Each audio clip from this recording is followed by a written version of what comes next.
question, can you really see a significant improvement in your kidney function in just 30 function? That's exactly what we're going to uncover today. Catherine here, I'm a doctor of natural medicine, and today we talk about what truly makes the difference in improving kidney health. The right food choices. I've seen it time and time again. A well-planned renal diet has the power to transform lives. The secret? Once you eliminate foods loaded with kidney-damaging toxins and replace them with the right, nourishing foods, your kidneys improve. It's that simple. And this is why today I'm focusing on 9 incredible foods that can make a tangible difference in your kidney health in the shortest amount of time possible. Ready to take control? Let's get started. Number 9, let's kick this off with the most underrated, unassuming little grain you're probably never thought twice about. Amaranth. You know amaranth, it's that tiny round pseudo-cereal that looks like quinoa's shy cousin. Well, it's actually an ancient grain. And it's not just that, it's also full of health benefits. Like all whole grains, it's full of fiber and comes with perks like weight loss, lower cholesterol, and reduced inflammation. If that isn't enough, amaranth is naturally gluten-free. So if you're one of those people who says, I'm not celiac, but I feel better without gluten, this is your moment. But what makes amaranth special, you ask? This ancient grain packs a nutritional punch that could knock out your high blood pressure faster than your doctor can say, ACE inhibitor. I'm not kidding. Amaranth is a natural source of peptides that have beneficial effects on blood pressure by targeting the RAS, just like ACE inhibitors.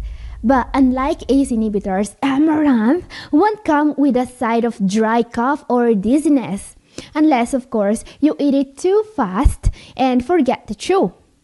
And now the question is, how often should you eat amaranth in order to get the benefits?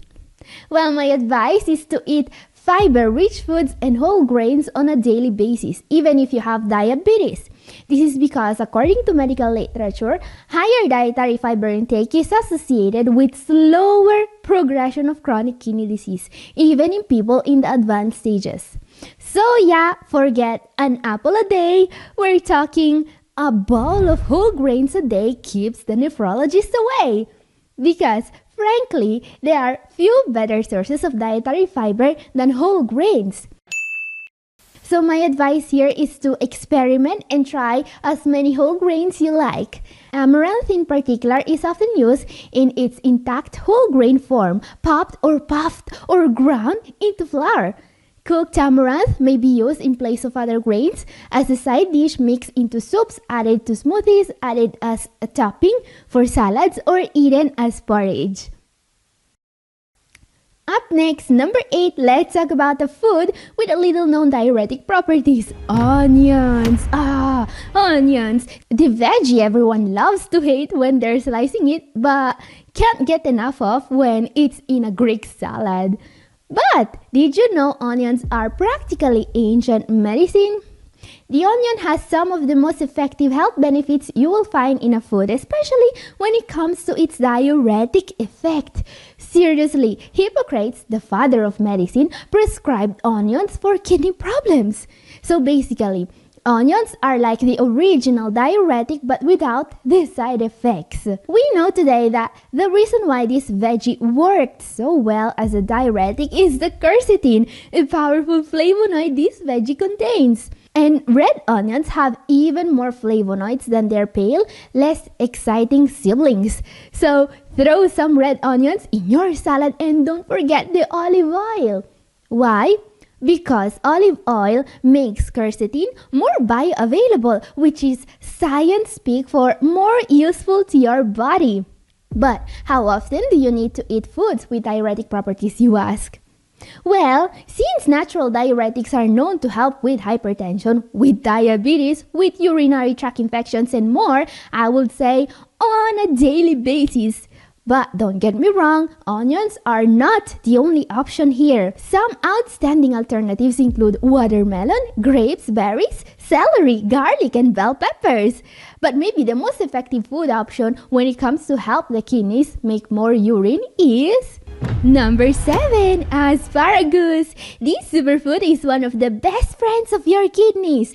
Think of it as the overachiever in the produce aisle. Low in potassium, low in calories, low in protein, but absolutely bursting with nutrients, vitamins, and minerals.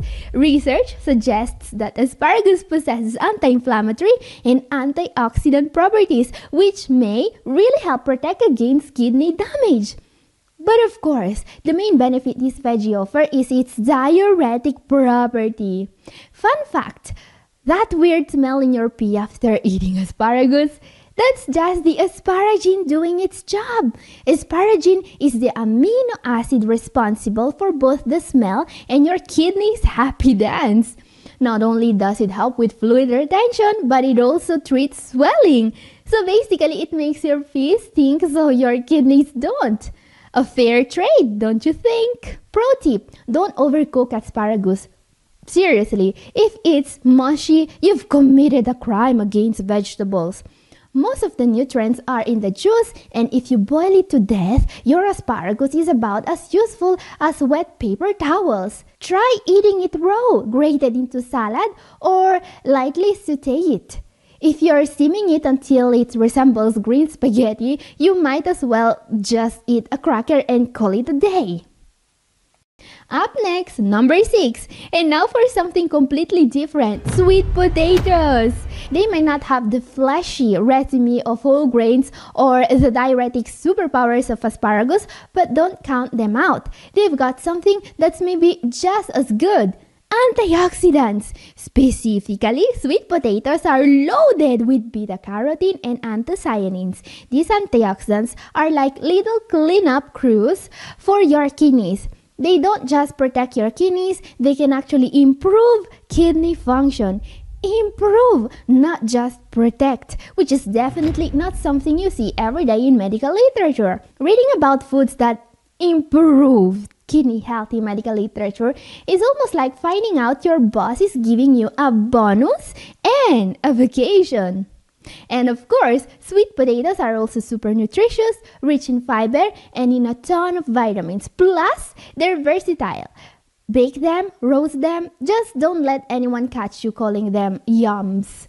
That's like calling a Mercedes a Kia. It's not the same thing. So question, how often should you consume sweet potatoes in order to get the benefits?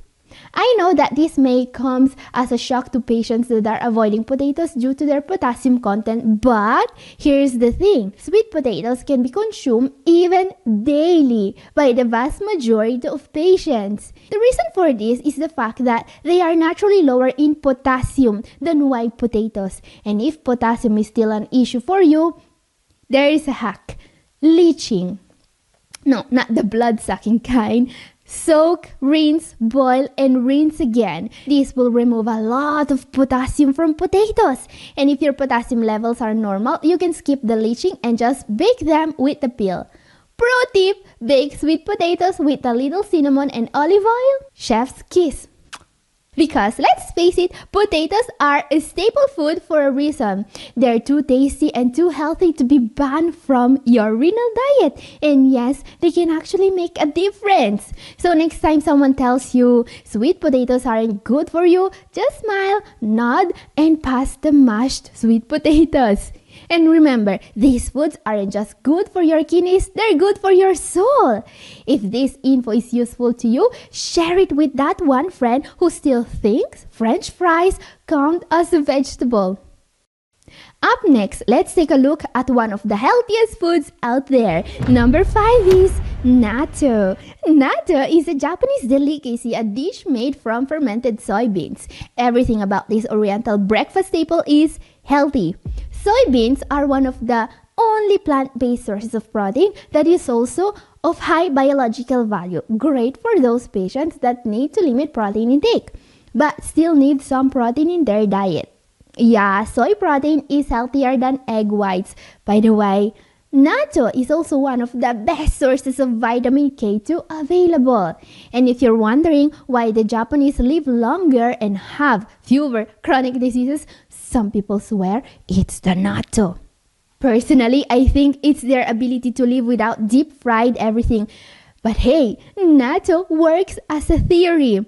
In fact, natto is the only source of nattokinase, an enzyme that helps lower blood pressure and dissolve blood clots. People with hypertension were able to lower their blood pressure by 3 to 5.5 millimeters of mercury just by supplementing this enzyme. And this is not all. Natto is also a probiotic food. So question, how often should you eat natto? Is this an everyday food? Well, not really unless you genuinely enjoy its unique taste and texture and it's readily available where you live. Yes, natto is super healthy, but there are other great probiotic foods that don't come with the same level of commitment. Kefir, kimchi, sauerkraut, kombucha, tempeh. Or if you're not into the whole fermented food scene, just take a probiotic supplement and call it a day. Yeah, that's something I definitely recommend doing every day in any case. Up next, number 4, let's take a look at a food that protects your kidneys by reducing oxalate absorption. Yes, there are foods that can reduce your risk for kidney stones. One absolutely worth mentioning is pumpkin seed. According to a recent study, eating pumpkin seeds regularly can reduce the risk of calcium oxalate kidney stones. Yes, you heard that right. While everyone's been told to avoid seeds because they're high in oxalate, it turns out pumpkin seeds are out here playing 4D chess, reducing oxalate absorption instead of causing problems. Science, the worst enemy of internet misinformation. Yes, this study found out that by eating pumpkin seeds more often, people with recurring kidney stones were able to decrease their risk for calcium oxalate formation. Amazing benefit. And this is not all. Another study linked pumpkin seed consumption to significant improvements in cholesterol and diastolic pressure. This is because pumpkin seeds are the richest food in magnesium on earth. Just 28 grams, aka 1 ounce, gives you a whopping 150 milligrams of magnesium, or 36% of your daily value. No other food comes close. I mean, who knew something so small could pack such a magnesium punch? It's like the Napoleon of seeds. Magnesium is in fact crucial for kidney health because your body needs it to metabolize vitamin D. Without enough magnesium, vitamin D is like a car without gas, completely useless. So make sure your diet includes plenty of magnesium-rich foods like dark leafy greens, seeds, beans, and nuts. Speaking of nuts, let's talk about one nut that deserves a standing ovation for its kidney health benefits. Drum roll please! Number 3, Brazil nuts. Yes, Brazil nuts, the giant awkward cousins of almonds and cashews that always look like they snuck into the party uninvited. But don't let their bulky appearance fool you. These nuts are powerhouses of kidney protection. Brazil nuts are loaded with magnesium, which is great for your kidneys, but the real heavyweight of kidney health here is selenium. Why selenium? Well, selenium is a mineral that's been used to fight kidney disease in medical literature. You see, a deficiency in this mineral, which is pretty common, is a cause for kidney damage. Even better, correcting this deficiency has been observed to boost kidney health. In this placebo-controlled trial, those supplementing selenium as well as CoQ10 for 48 months had a huge improvement in kidney function. Yes, 14 points! That's like taking your kidney function from meh to wow in less than 48 months. And guess what? You don't need to pop another pill to get those benefits. Just eat 1 to 2 Brazil nuts a day and boom! You're good to go. By the way guys, the fact that they administered both selenium and CoQ10 at the same time in this study is not by chance. Selenium and CoQ10 are two powerful antioxidants and they are known to improve each other's absorption. So yeah, consider adding Brazil nuts to your diet and to eat them when you take your CoQ10 supplement. And you could also get CoQ10 from certain multivitamins, but by eating 1 to 2 Brazil nuts per day, you will get the same amount of selenium that people in this study got from supplements. And Brazil nuts are also packed with healthy fats, copper, zinc, and vitamin E. Plus, they taste way better than a multivitamin. Oh, and speaking of foods that let you ditch pills, let's talk about our number 2, garlic. Garlic is one of the best medicinal foods in the world, and it does just everything. Got high blood pressure? Garlic's got you covered. A meta-analysis of 12 trials with 553 hypertensive participants found that garlic can lower systolic and diastolic blood pressure by an average of 8.3 over 5.5 millimeters of mercury. That's basically what you get from your standard antihypertensive medications, but without the fun side effects like high potassium levels. But garlic doesn't stop at blood pressure. Oh no, garlic is an anti-inflammatory powerhouse. It improves insulin resistance, boosts insulin production, and helps with cholesterol. It's like a personal trainer, dietitian, and therapist for your body, all in one tiny clove. And if that wasn't enough, garlic also boosts your immune system, supports gut health, and even helps with athletic performance. Yes, garlic could probably help you run a 5K or at least get you through your morning without feeling like a zombie. So let me ask you, do you already have the foods of today's video in your diet? Are you planning to add them now that you know they are basically health superheroes in disguise? Let me know in the comments. I'm genuinely curious if garlic and Brazil nuts are about to become the new staples in your pantry. And yes, garlic may not win your friends, but it will win you a healthier heart and kidneys. So the question is, how often should you consume garlic to get the benefits? Oh, garlic isn't just a garnish. My friends, it's practically a lifestyle. Garlic is so powerful for kidney protection that some people treat it like a supplement. No, even better, a daily ritual. They take it every day, even more than once per day. And honestly, they're not wrong. And my advice here, if you want to benefit from garlic, is to monitor your blood pressure and take enough garlic to reduce your dependence on antihypertensive medications. So what I would do here is starting with 2 medium cloves of garlic per day, and then increase the quantity until the desired effect is reached.